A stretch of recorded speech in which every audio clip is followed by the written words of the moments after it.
On today's episode of Personal Finance Fridays, we're talking about revocable living trusts. So if that interests you, stay tuned. We'll be right back.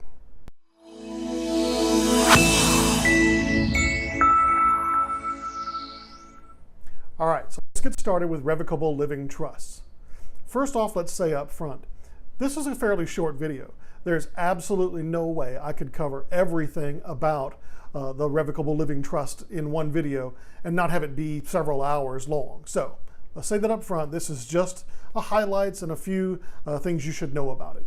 As a general rule, trusts as a whole are all about two things: privacy and control. Now, other trust types have some tax benefits and things like that that you don't get with the revocable living trust, but that's an issue for another episode some other time. Along that theme of privacy and control, there are three basic benefits to using a revocable living trust. The first is privacy. Of all the assets you put in a revocable living trust, when it passes to the next generation after you die, all of it's done privately. It avoids probate entirely for those assets that are contained in the trust.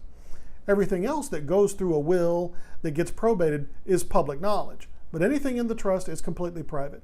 Now, some people care about that kind of thing, others not so much. Number two is also a control aspect of it, and it's to have the assets you've placed in the trust to be managed for your benefit when you become incapacitated. One of the things about a revocable living trust is that you control it as the trustee while you're able to. But when you become incapacitated and can't make your own decisions or run your own affairs, the trustee will take over and do it for you, according to the guidelines you set forth in the trust, all the things you can specify about how your care is to be handled and how the money is to be spent. Now, of course, when you implement a revocable living trust, you want them to be managed by someone competent and who will keep your best interest at heart and who will obey the rules of the trust. Of course, that means you need to be careful about who you choose as a trustee, but we'll get to that in a minute. The third point is also about control, and it's having the assets within the trust distributed as you wish when you pass.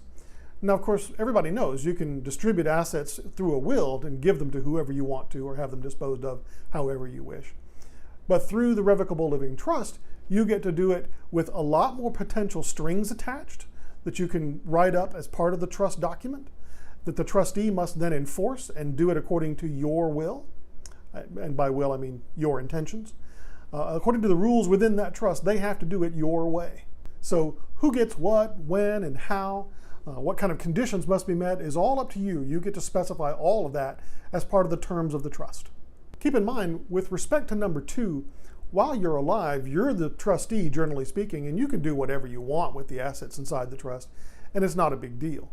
The trust really comes into focus when you become incapacitated at stage one, and of course when you pass. Privacy and control are good things, right? Well, yeah, absolutely.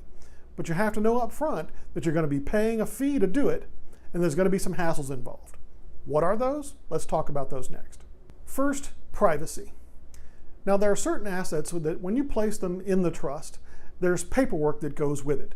Whether it's real property like land or a home, there's a title that has to be changed. Whose name is on the title has to be changed from yours to the name of the trust. There are other assets like cash or investment accounts, stocks and bonds and things like that. If you want them to be part of the trust and transfer with that privacy, with that control, you have to go through the hassles of retitling or changing the ownership of all those assets to be owned by the trust. The trick is that privacy only goes so far. With certain assets, the title held on that asset is a matter of public record. So for example, if I'm interested in a piece of property, I can find out who owns it right now, and that might be you. I can then go back and check after I find out that you pass and see who owns it now, which means that's who it got transferred to.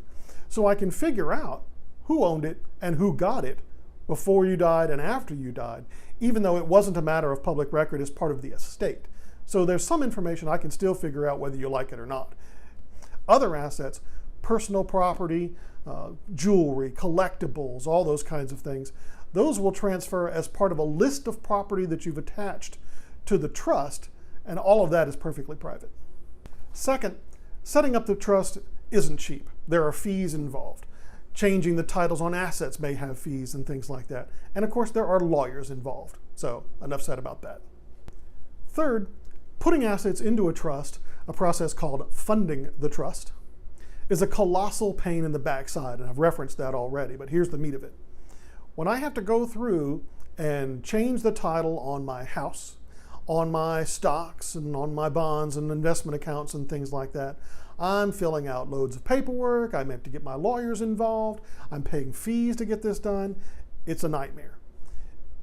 Getting it done once for certain assets is okay, but whatever you do, don't use assets that have paperwork associated with them that are going to turn over quickly.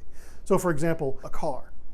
Now a collectible car is one thing because you're probably not going to transfer it and sell it very often, but your regular everyday driving automobiles should never be titled in the name of the trust because you may turn around and sell it 2 years later, or you might wreck it, or you might want to give it away, somehow dispose of it, and you have to go through the hassle of retitling it yet again with those fees and possibly those lawyers involved. Fourth, you still have to have all the other estate documents. You still have to have a will to cover those items that are not part of the trust and all those other things, like perhaps you have minor children you want to appoint guardians of and other things that are contained within the will. So that document still has to exist. The HIPAA release forms, the powers of attorney, all those kinds of things still have to happen. You still have to have them. So the Revocable Living Trust doesn't get you out of anything. In fact, it's on top of all that stuff. So just be aware, you're not cutting out any complications. Finally, fifth, you have to appoint a trustee. Now at first, you're the trustee of your own trust, so that's okay.